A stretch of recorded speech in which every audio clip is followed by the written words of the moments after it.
I found out that my wife's girls' trip was really a romance getaway with the man she is seeing. When I showed up at the lodge with divorce papers, they were both shocked. When I found out that my marriage was based on lies, it was one of the worst things that has ever happened to me. For the past few months, I've been reading relationship subreddits to look for any signs that a marriage is falling apart. Reading all the time made me more aware of small changes in how people were acting, which helped me figure out what was going on. I didn't see that my wife wasn't who I thought she was for years. When we were together, I thought our relationship was unique and different from others, but now I see how stupid I was. Our marriage has been going on for almost 6 years. Our meeting at Best Buy was really interesting. I was there getting parts for a custom PC build. She approached me while she seemed lost in the monitor area.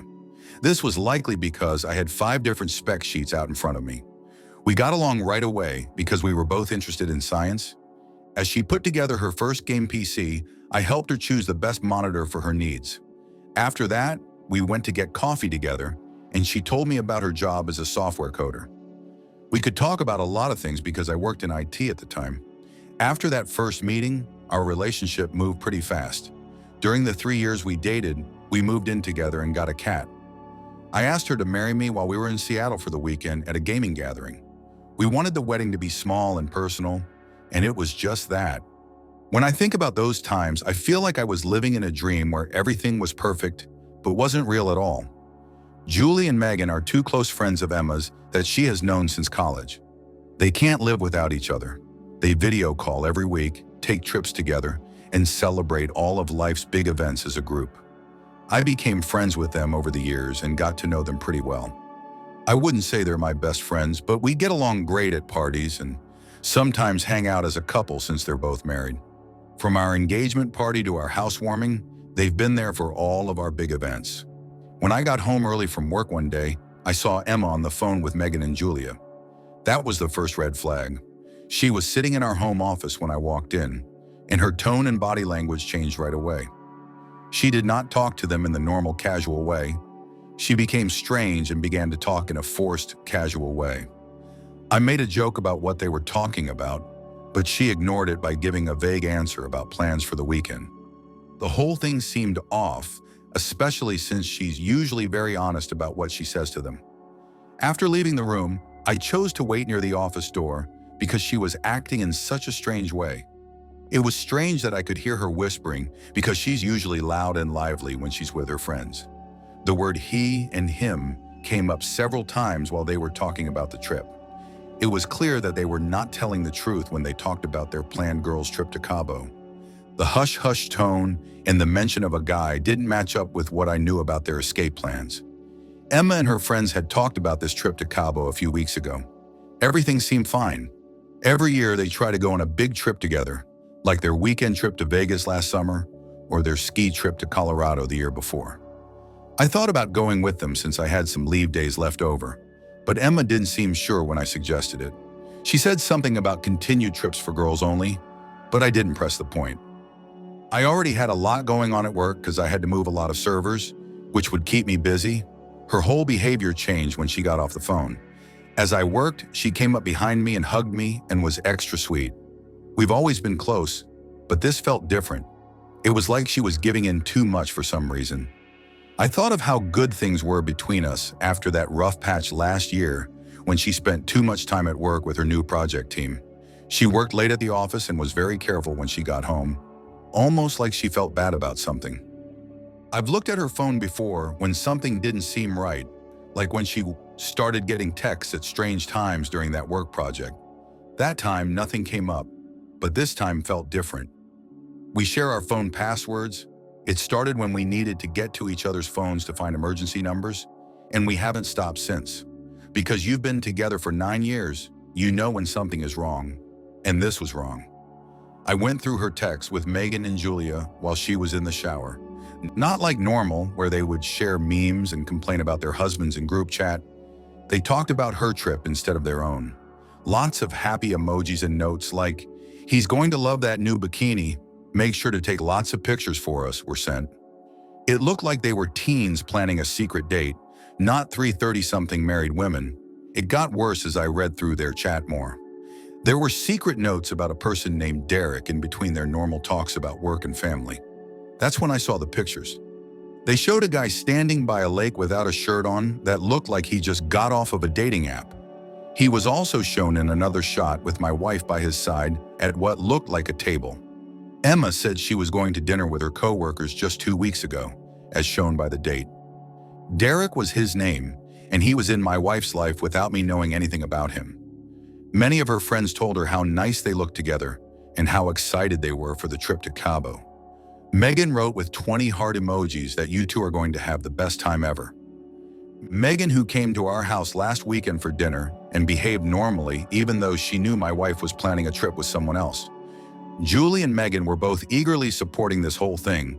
It hurts more to find out that your wife is planning a love trip with someone else than to just think she might be having an affair. It looked like they had booked linked rooms at a fancy resort in Cabo. They were making plans to go to fancy places for dinner and get massages together. They talked about it all in chat, with love emojis and happy messages about spending time together. I ran out of things to read. I took her phone back, my keys, and drove around the neighborhood for an hour while I thought about everything. Em was worried about where I'd gone when I got home. She asked me over and over if something was wrong at work, since I never leave without saying anything. I made up a story about not being able to sleep after a tough call with a client. When we turned on the TV together, she sat next to me and kissed me like nothing was wrong. At the same time, I looked at divorce rules on my phone. It felt too easy to just leave, even though I knew I had to. She would just move on with Derek, and she might even bring him to live with us one day. I looked this Derek guy up online and started to learn more about him. I thought that social media would help me find something since I knew his first name and the place where they met. It was important to me to know who my wife picked over our marriage. But more than that, I had to do something that would show them both that they couldn't just leave this without any consequences. It wasn't just Emma who lied to me. It was also her friends who helped me plan this trip while they laughed at my jokes at dinner. Someone here suggested that you go to their romantic getaway. At first, it seemed crazy to spend a lot of money on last-minute trips and hotels just to meet them. But it made more sense the more I thought about it. I knew everything about their reservation from the chat. I could show up with divorce papers and catch them with each other. It would cost a lot, especially since I need to pay a divorce lawyer soon. But seeing the looks on their faces when I walked up to them at the resort would be worth every penny. When I think back on the last 2 weeks, my life has become like those revenge pictures I used to think were impossible to believe. The whole thing started when I found out my wife was planning a romance trip to Cabo with her cheating partner while saying it was just a girls' trip. I learned in my original post that these girls' trips were often just cover for something else, which many people on Reddit told me. But I never thought Emma would do this. Also, we talked about having a child next year. I didn't tell anyone at home that I knew about her plans, though. Every night we ate dinner and watched our favorite TV shows together. I even helped her pack for the trip. She kept saying how much fun it would be to hang out with Megan and Julia, and she showed me their group chat messages about plans to go to the spa and do things at the beach. I worked with a divorce lawyer the whole time and booked my own flight to Cabo. My lawyer and I spent hours making sure that everything was written down correctly in the divorce papers. He even said that any argument should be recorded as proof. I didn't care that the last-minute plane ticket cost almost as much as our whole vacation. I used some of our emergency savings because it made sense since this really was an emergency. I even booked a room at the same location. Not on her floor, thank goodness. Being a good husband, I drove her to the airport the morning of her trip. I saw her go through security with the pricey sun hat I had bought her for her birthday and her new beach clothes. I looked all over the airport for Derek but couldn't find him. He most likely took a different trip to avoid being caught. Emma sent me updates while I was waiting for my flight in the evening. It was a text message with pictures of her room with a view of the ocean and the resort's infinity pool. She told me she missed me already. With each message, I became more sure of my plan. My only things I brought were the divorce papers, some clothes, and my phone to record everything. After getting to the lodge that night, I didn't sleep much. I couldn't stop thinking about how we met at that electronics shop and how our first apartment had broken AC. It all led up to this moment. The papers for the divorce were in my bag. For her to sign, my lawyer had marked the spots, and we went over every detail to make sure there were no problems. He had even included proof of the costs of the trip and how they were used to make the affair possible. Everything was set. All that was left was to find them together and make sure she couldn't say she wasn't guilty. I sent Emma a text message the next morning to ask her about her plans. She replied with a selfie taken by the pool and said she was going to sunbathe before going out with the girls later to see the town. In her message, she said that she was at the main pool near the lobby, which has a swim-up bar. That was enough for me. I dressed up, put the papers for the divorce in my bag, and went down there. At the far end of the pool deck, I saw them right away. She was lying on a couch in her new blue bikini, which she said she was wearing for a girls' trip. Derek was sitting next to her and rubbing sunscreen on her legs without any fuss. They looked totally at ease with each other, like they'd done this many times before. It made me wonder if she was really with him all the time she said she had to work late or meet up with friends. I began to record on my phone and put it in the pocket of my shirt because my lawyer had told me to get proof if I could. It was strange to be behind them. Derek looked at me, but he didn't seem worried. He probably thought I was just another hotel guest. He kept talking to Emma about what they were going to eat for dinner that night, but she had no idea. With her eyes closed and sunglasses on, she was enjoying the attention from the man she was seeing while her husband was meant to be at work. Derek looked up at me again and asked if he could help me. He sounded angry that I had interrupted him. Emma finally saw me at that point. She sat up so quickly that she spilled her drink. She rubbed her eyes as if she thought she saw something strange, and then she just stared at me with her mouth open. Everything I needed to know was in her face. She had no idea I would find out, let alone show up here. It was about to all come back to haunt her. The weeks of lying, the secret plans, and the people who were there to protect her. I took out the manila folder and gave it to Emma. She probably already knew what was inside when she took it, so she knew what formal papers looked like because we had just signed papers to refinance our house last month. Derek got up and puffed out his chest like he was ready to fight. I had seen guys like him at the gym before. They think they can scare their way out of any problem. He was a little taller than I am. Derek put his hand on my chest and tried to push me away while Emma watched. Maybe she was thinking how I talked sense into a drunk guy who was being mean to her a few weeks ago and tried to pull him away. Derek wouldn't give up, though. He talked about how I should leave them alone while putting his hand on my chest. His telling me to leave while he was on a love vacation with my wife made the whole thing seem silly. In the next few seconds, things moved quickly.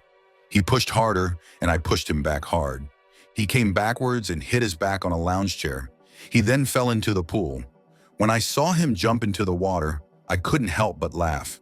Some people near the pool began to record on their phones, possibly because they thought it would be cool to share this on social media. Emma was going crazy, so she tried the old, "It's not what it looks like" line, which didn't make much sense since she was at a couple's resort in a bikini with another guy.